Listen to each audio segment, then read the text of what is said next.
On a ici un calcul qu'il va être particulièrement intéressant de mener en calcul mental. En général, les consignes sont bien choisies et on peut mener ce calcul mental du début jusqu'à la fin.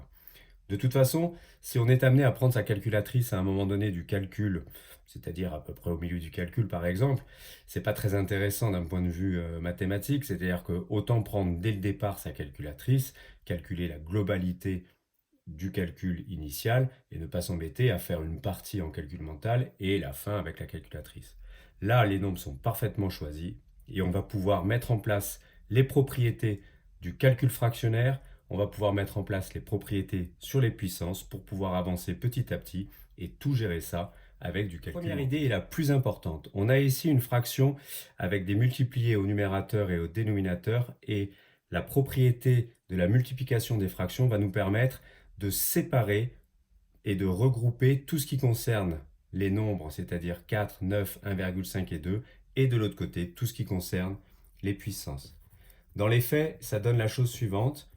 Vous allez pouvoir écrire d'un côté 4 fois 9 divisé par 1,5 fois 2, et on multiplie par une fraction dans laquelle on va pouvoir mettre toutes les puissances, c'est-à-dire 10 puissance 6, 10 puissance 4 au carré, 10 puissance moins 3 puissance 4 et le 10 puissance 21. On a pu séparer donc les deux parties et on va pouvoir gérer et traiter les deux parties séparément, ici avec les propriétés sur les puissances, ici avec du calcul numérique. Le calcul numérique, ça va être très facile. Vous avez ici 4 fois 9 au numérateur, 36, 1,5 fois 2 au dénominateur, ça fait 3. Ici, au niveau des puissances, vous allez commencer par traiter les puissances de puissance, c'est prioritaire. La règle, c'est qu'il faut multiplier le 4 et le 2. Revoyez votre cours éventuellement sur les puissances. 4 fois 2 qui fera 8. Moins 3 fois 4 qui fera moins 12. Ça donne donc 10 puissance 6 qu'on réécrit. Ici, on a dit 10 puissance 4 fois 2, c'est-à-dire 10 puissance 8.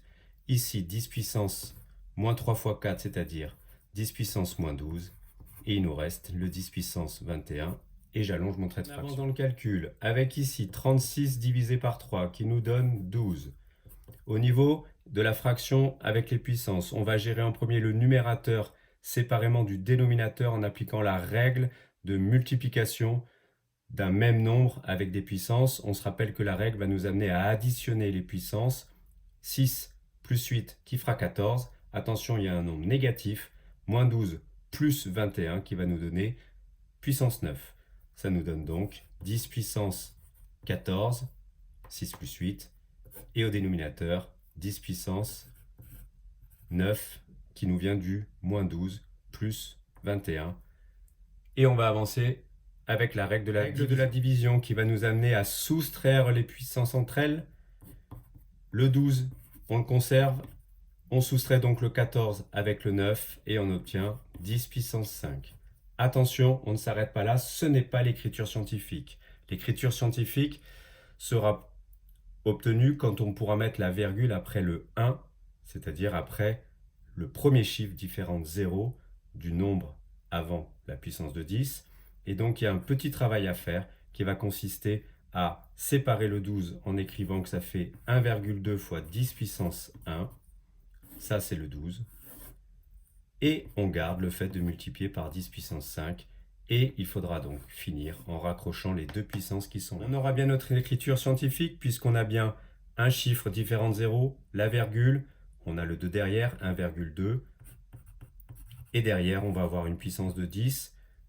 On se rappelle que ce 10 puissance 1 a été obtenu à cause du 12 qui est là. Et on regroupe avec le 10 puissance 5 qui est là. On a une multiplication avec le même nombre, 10, et des puissances différentes. Les puissances doivent donc s'ajouter. On a notre réponse finale. 1 plus 5 qui fait 6 avec notre écriture scientifique. 1,2 fois 10 puissance 6. Le travail est fini.